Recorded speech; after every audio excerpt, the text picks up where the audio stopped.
네, 비트코인의 새로운 시대가 시작이 됐다. 오늘은 이 얘기를 하려고 합니다. 그리고 비트코인에 이어서 5월에 이더리움 현물 ETF가 승인될 가능성 없어 보인다는 얘기도 하겠습니다. 안녕하세요, 홍 작가입니다. 투자 어드바이스가 아니라는 점도 먼저 말씀드리고 시작을 하겠습니다. 미국 비트코인 현물 ETF 승인 이후에 비트코인 시장이 완전히 바뀌었다. 예전에 가격 예측을 하던 모델들은 더 이상 통하지 않게 됐다. 자, 이런 얘기를 최근에 했었는데요. 비트코인 현물 ETF 현황을 업데이트 해오고 있는 이 사람, 알레산드로 오타비아니. 자, 이 사람이 오늘 이 사람이 한 얘기. 자, 이 얘기가 오늘 방송에서 가장 중요한 내용이다 라고 해도 과언이 아닐 것 같습니다. 비트코인 현물 ETF의 승인이 비트코인의 첫 번째 시대를 끝내고 새로운 두 번째 시대를 열었다. 이런 내용인데요. 새로운 두 번째 시대는 미국 비트코인 현물 ETF가 승인되기 전에 첫 번째 시대와는 완전히 다르다고 말을 합니다. 비트코인 가격이 4년을 주기로 움직이고 가격이 언제쯤 최고점을 깨고 대략 이쯤 되면 어떻게 되고, 자, 이런 게 더 이상은 통하지 않게 됐다는 겁니다. 자, 호들 15 캐피탈. 네, 호들 15 캐피탈. 이 사람이 정리해서 올려놓은 걸 보면요. 자, 이번 주 월요일부터 수요일까지, 자, 월요일부터 수요일까지 이렇게 비트코인 현물 ETF 운용사들이 고객 돈으로 하루 평균 밑에 이걸 보시면 되는데 9,500개, 10,000개, 11,000개 이런 식으로 이렇게 하루에 거의 3일 동안 평균 40,000개씩 비트코인을 사들인 걸로 나옵니다. 그레이스케일의 GBTC 매도 물량이 이렇게 빨간색으로 되어 있는데 이 매도 물량이 3일 동안 6,000개 이상 되는데 이렇게 판 걸 빼고도 하루 평균 10,000개 이상 사들인 걸로 나오고 있습니다. 자, 이런 식으로 매일같이 수천 개, 10,000개 이렇게 비트코인을 사들이는 현물 ETF가 등장을 하면서 이 돈을 빨아들이면서 비트코인 가격 변동성은 크게 줄었다고 보고 있습니다. 보시면요. 네, 지금 현재 이걸 리프레시를 해서 보면요. 현재 가격이 61,000불대, 61,000불대로 나오고 있죠. 이게 많이 떨어진 게 이 정도죠. 63,000불대에서 61,000불대로 지금 떨어진 건데요. 네, 오늘 GBTC 매도 물량이요. 무려 거의 6억 달러 가까이 매도 물량이 나왔습니다. 이 얘기는 비트코인 매도 물량이 그만큼 나왔다는 얘기가 되겠죠? 6억 달러 정도. 현물 ETF 등장 전에 만약 이런 일이 일어났다면 어떻게 됐을까요? 가격이 10%, 20% 아마 이렇게 폭락을 했을 겁니다. 근데 그런 일은 생기지 않았죠. 이전 방송에서도 얘기를 했는데 가격 변동성이 확실히 줄어든 걸로 저는 그렇게 보고 있습니다. 네, 그리고 이제 4월 중순부터요. 네, 4월 중순부터 수조 달러에 이르는 큰 돈이 비트코인 현물 ETF에 추가로 투입이 될 것 같다. 이런 전망이 많았는데요. 그 이유는 아직까지 내부 절차 때문에 많은 투자 자문사들이 이 고객한테 제공하고 싶어도 비트코인 현물 ETF 상품들을 제공하지 못하고 있고, 통상 내부 절차를 거쳐서 새로운 상품을 제공하려면 3개월 정도 걸리기 때문에 4월 중순부터 이런 투자 자문사들의 고객 돈이 본격적으로 비트코인에 추가될 거다. 자, 이런 거였죠. 근데 4월 중순이 되기 전에요. 벌써부터 대형 투자 자문사들이 비트코인 현물 ETF 상품을 제공하기 시작을 했습니다. 뱅크 오브 아메리카의 투자 자문사 이 메릴 린치, 그리고 웰스파고 은행의 자산관리 부문이 이 고객들한테 비트코인 현물 ETF 상품을 제공을 하기 시작을 했습니다. 그리고요, 코인데스크가 보도한 걸 보면, 코인데스크가 보도한 걸 또 보자면 모건 스탠리가, 모건 스탠리 잘 아시죠? 모건 스탠리도 지금 비트코인 현물 ETF를 곧 제공하기 위해서 3월 중이라는 그런 전망이 나오고 있는데 곧 제공하기 위해서 준비를 하고 있다고 하고요.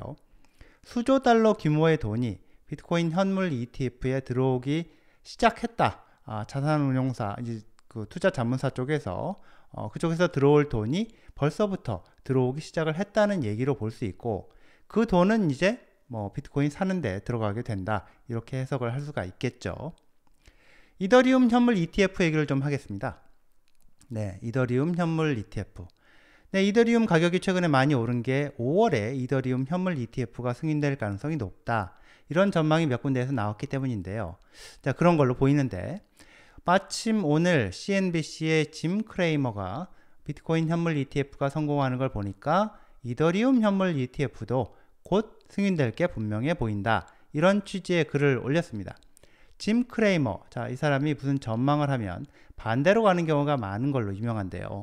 자, 이 사람이 잘 된다고 하면 안 되고, 안 된다고 하면 잘 되고, 정반대로 가는 경우가 많은 건데, 오늘 이더리움 현물 ETF가 잘 될 게 분명하다고 글을 쓰니까, 블룸버그의 ETF 애널리스트 제임스 세이파트, 이 사람이 글을 올렸는데요.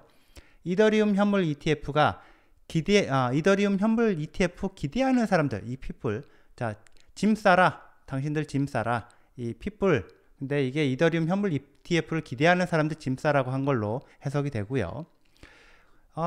이더리움 현물 ETF 곧 승인될 것 같아 보이지 않는다. 자, 내용을 해석하면 이렇습니다. 네, 한번 이전 방송에서 다루기도 했는데요. 저는 이더리움 현물 ETF가 5월에 승인될 가능성은 희박하다, 그렇게 봅니다. 5월이 아니라 당분간 승인되기 어려울 걸로 봅니다.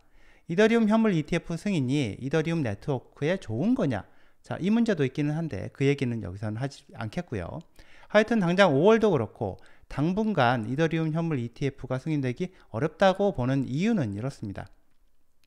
미국에서 코인이 현물 ETF 승인을 받으려면 절대로 never, 자, 증권이 아니어야 됩니다. 정확히 말하자면 미등록 증권이어서는 안 되죠. 등록된 증권이면 당연히 바구니에 담아서 ETF로 팔 수가 있을 건데 미등록 증권을 담았다가는 불법이니까 팔 수가 없겠죠. 자, 이전 영상에서요, 제가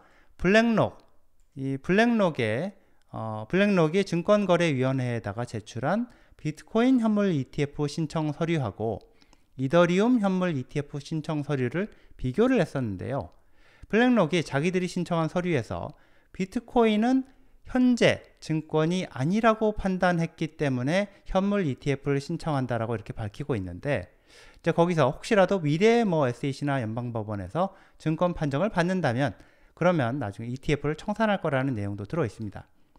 가능성은 거의 없지만 이미 게리 겐슬러, 이 SEC 위원장이 비트코인은 증권이 아니라고 밝혀왔다는 사실도 블랙록이 알고 있고, 법원에서도 비트코인은 증권이 아닌 상품으로 보고 있다는 걸 알고 있지만, 만에 하나 이렇게 가정해서 통상 이런 거를 이런 그 위험 요인에다 적어두죠. 근데 이더리움의 경우에는 이게 좀 다르죠. 자, 이게 블랙록이 제출한 이더리움 현물 ETF 신청 서류인데, S1 서류인데요.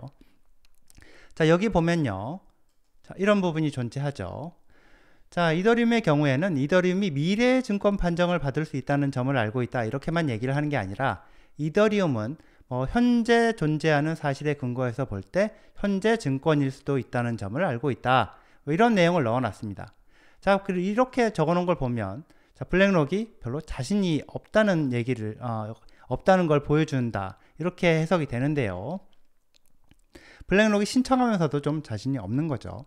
자, 1월에요. 비트코인 현물 ETF를 승인할 때, 자, 승인 결정을 할 때 게리 겐슬러까지 포함을 해서 SEC의 위원 5명이 찬성 반대 투표를 했었죠. 자, 공화당 쪽 위원 2명은 찬성을 했고 민주당 쪽 위원 2명은 반대를 했고, 자, 이 상황에서 민주당 쪽의 위원장 겐슬러가 찬성을 해서 승인이 됐었죠. 네, 겐슬러가 성명을 냈던 걸 보면, 자, 이런 말이 들어갑니다. 이번 현물 ETF 승인, 이거는 비증권 상품인 비트코인을 보유한 ETP, 자, ETF죠. ETF에 국한된다, 이렇게 해놨습니다. 자, 보면요, 자, 그러면서 거기다가 또, 자, 증권 코인들, 자, 여기 보면 대부분의 암호화폐 자산은 투자 계약이므로 증권법에, 연방증권법에 적용을 받는다는 말도 집어넣어 놨고요. 그러니까 이번에 ETF, 자, 현물 ETF 승인한 거는 비트코인에만 국한이 된다라는 부분을 이제 강조를 하면서 이런 얘기를 한 겁니다. 만약에 이 이더리움 현물 ETF, 이게 5월에 승인될 것처럼 얘기하는 사람들의 말이 맞으려면 게리 겐슬러의 생각이 바뀌든가 아예 위원장이 이더리움은 증권이 아닌 상품이다 이렇게 생각하는 사람으로 바뀌든가 해야 될 겁니다. 비트코인에서 그랬던 것처럼 이더리움도 현물 ETF 승인을 해주려면 아마 투표를 하게 되겠죠. 자, 근데 바이든 정권에서 겐슬러가 바뀔 가능성은 거의 없어 보이는데요. 이번 현물 ETF 승인, 이건 비트코인 딱 하나에만 해당이 되는 거고 다른 증권 코인들, 코인 증권들하고는 전혀 상관이 없다. 이렇게 강조하는 겐슬러 생각이 바뀔 가능성도 없어 보입니다. 비트코인 현물 ETF를 겐슬러가 승인해 준 거는 이게 비트코인이 예뻐서 그런 건 절대 아니겠죠. 해주기 싫었지만 그레이스케일 소송에서 법원이 SEC가 비트코인 선물 ETF는 승인을 해주면서 규제 관련 조건이 유사한 현물 ETF를 승인해 주지 않는 거는 법적인 근거가 없으니까 자, 다시 검토해라 이러면서 사실상 승인을 해주라는 판결을 했기 때문일 텐데요. 아직까지 이더리움 선물 ETF는 허용해 주면서 이더리움 선물 ETF는 허용해 주면서 현물 ETF 승인 안 해주는 거는 법적인 근거가 없다. 이런 소송도 이런 법원 판결도 나온 게 없죠. 이더리움 현물 ETF, 이더리움 선물 ETF는 승인해놓고 왜 현물 ETF는 승인을 안 해주느냐 이렇게 소송을 걸기도 아마 쉽지 않을 겁니다. 네, 증권성 문제가 걸려 있으니까요. 이더가 증권인지 아닌지 그 문제부터 해결이 되지 않으면 블랙록이 이더리움 현물 ETF를 신청하면서도 자신 없는 말투로 이더는 현재 증권일 수 있다는 걸 우리가 알고 있다 이런 얘기를 집어넣지는 않았을 겁니다. 물론 제 예상이 틀릴 수도 있을 겁니다. 근데 비트코인 현물 ETF 승인과 관련된 상황을 정확하게 예측을 했던 인물 중에 앤드류라는 이 친구가 있는데요. 현재 이더리움 현물 ETF를 신청해놓고 있는 자산운용사 쪽에서 이렇게 얘기를 하더라 하면서 업데이트를 한 내용이 있습니다. 5월에 승인될 거라는 확신이 없는 상황이라는 건데요. 비트코인 현물 ETF를 승인해 주기 전에 증권거래위원회에서 SEC에서 ETF 신청 업체들하고 계속해서 커뮤니케이션을 하면서 이것 고쳐라 저것 고쳐라 이렇게 얘기를 했었는데 지금 이더리움 현물 ETF와 관련해서는 그런 커뮤니케이션이 없다는 얘기입니다. 이더리움 현물 ETF가 5월에 승인될 가능성은 그래서 거의 없다고 저는 그렇게 보고 있습니다. 네, 여기까지입니다. 시청해 주셔서 감사합니다.